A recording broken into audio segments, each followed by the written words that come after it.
vais participer au raid Amazon avec ma coéquipière qui s'appelle Estelle, qui habite à Toulouse, donc c'est pas forcément très pratique. C'est une bonne amie qui est aussi sportive et c'est elle en fait qui m'a proposé de faire le raid avec elle. J'avais fait déjà pas mal de défis sportifs, de compétitions, de choses comme ça, j'en ai fait depuis longtemps, mais ça a toujours été dans des sports individuels. Le raid Amazon, c'est un raid multisport qui se concourt en équipe. Il y a aussi tout ce côté de valeurs humaines, le fait qu'on puisse soutenir une association, le fait qu'on aille dans des pays où on va aller à la rencontre de la population locale pour faire des actions avec la population locale. Je m'attends à beaucoup d'émotions, la magie aussi de découvrir un nouveau pays que moi je ne connais pas, le Sri Lanka. Sur 6 jours à la suite, tous les jours d'avoir une épreuve sportive dans un sport différent.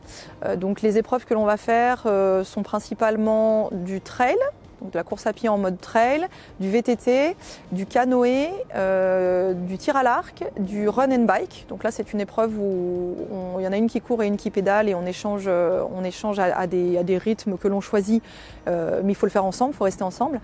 Et puis on a aussi une épreuve un petit peu en forme de chasse au trésor qui est plus une épreuve d'orientation, de connaissances culturelles sur le pays, etc. Je dirais qu'on a surtout réaxé un petit peu sur les épreuves qu'on allait avoir, donc c'est-à-dire la course à pied, le VTT, le canoë, même si c'est pas ce qu'on fait le plus souvent, et puis on s'est initié au tir à l'arc, parce que alors là pour le coup c'est l'épreuve un petit peu surprise qu'on n'a pas l'habitude de faire. La préparation, elle a été surtout très intense au début pour nous, puisqu'on se préparait pour novembre.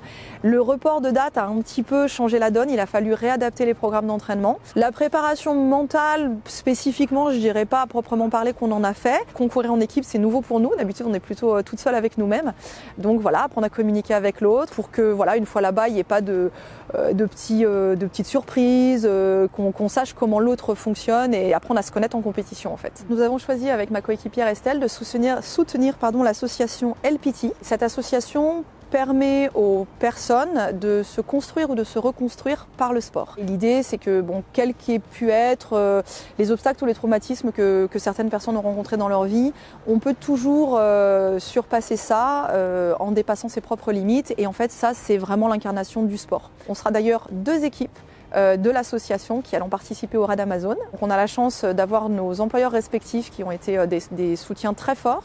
Donc pour ma part, les laboratoires de biologie médicale Eurofins et puis pour ma coéquipière Estelle, son employeur, la société Bound Manager qui est une société d'édition de logiciels. On a également un 3e sponsor qui a souhaité nous rejoindre et qui est tombé un petit peu amoureux de notre projet qui s'appelle la société Imaya, qui est une société dans l'informatique. On part de Paris le dimanche 19 mars et on sera de retour à Paris le mercredi 29 mars. Le premier jour avant les épreuves, c'est une journée de visite médicale, mise en place du matériel, briefing de course, etc.